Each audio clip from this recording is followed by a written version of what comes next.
Grupet e punës së Bashkisë së Maliqit janë në terren për të evidentuar çdo përmbytje në fushën e Maliqit, ndërsa kanë kryer edhe evidentimin e përmbytjeve të nëntorit. Kryebashkiaku Gëzim Topçiu tregon se i gjithë dokumentacioni përkatës do i dërgohet Ministrisë së Bujqësisë për efekt kompensimi të fermerëve.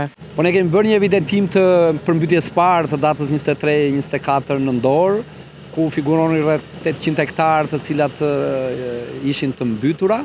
Kjo sasi e mbytur është rritur më tej, nga deklarimet e para kanë qenë rreth 3665, por prap grupet e punës janë në terren për të evidentuar çdo përmbytje në fushën e Maliqit. Kryebashkiaku i Maliqit mendon se fermerët duhet të dëmshpërblehen, pasi pas 2 përmbytjeve të fundit, të mbjellat e tyre janë dëmtuar në masë. Shpresojmë që të ketë, nga ajo çfarë ne kemi dëgjuar prej kryeministrit, do të ketë kompensim për banesat, për gjën e gjallë, të shpresojmë që të jetë dhe për tokat bujqësore, dhe unë mendoj që edhe kjo duhet të ndodhë, pasi fermerët të cilët janë të dëmtuar apo do të figurojnë të dëmtuar për të mbjellat të paktën, duhet të dëmshpërblehen nga qeveria.